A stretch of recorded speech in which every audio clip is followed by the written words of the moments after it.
In a meeting, I like to remind people that that's the place where you get to say what you really think. You get to say the things that you really don't want to say in front of other people because they might be harmful.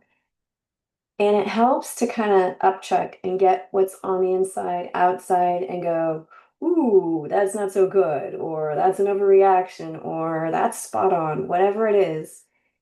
It's healthy, it's helpful. That's why in a group meeting, what is said is confidential because a lot of that stuff doesn't, other people don't need to hear it. Our loved ones don't need to hear it. They don't need to see any of that stuff. We just need to do some housekeeping. So, on that note, I would say if you have a private place where you can journal, it's a really good idea in practice of self-care is to write some things down, particularly if you're frustrated, you don't have a sponsor, and you're trying to self-reflect. Before you go to sleep at night, put it in a journal, get rid of it so you can get a good night, be at peace and get a good night's sleep. And then perhaps reflect on it in the morning and see if you see things the same way after a good night's sleep. Very often, after we have some space from the frustrations of the day, we see them differently. At times, we might laugh at what we were frustrated at. So, perspective, remember, attitude is what we are always looking for. What's our attitude? We're the filter. How are you filtering the world around you? Are you using your attitude to control others? Or are you exercising self-control? Where are you at in the moment? So remember, journal, sleep on it, and self-reflect. May 28th.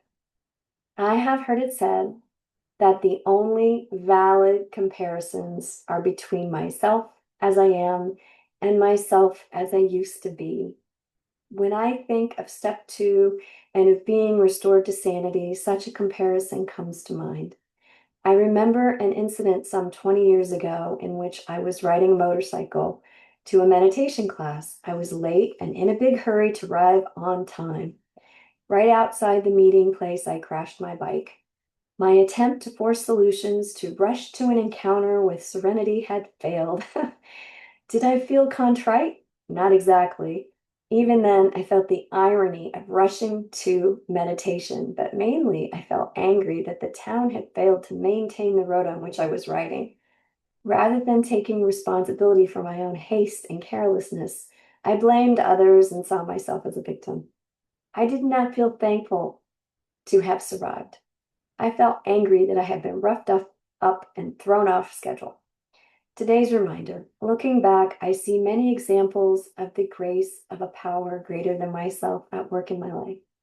I see progress in being restored to sanity, and I am increasingly confident that my progress will continue. Here's the quote. Our business in life is not to get ahead of other people, but to get ahead of ourselves. Malty D. Babcock. Well, there's a good one. Get ahead of yourself. So before you act out of that raunchy attitude you have this morning, get ahead of it. Pat yourself down. Work on your perspective before you create more problems or, make a mountain out of a molehill. I pray you enjoy your day and find the blessing in every moment.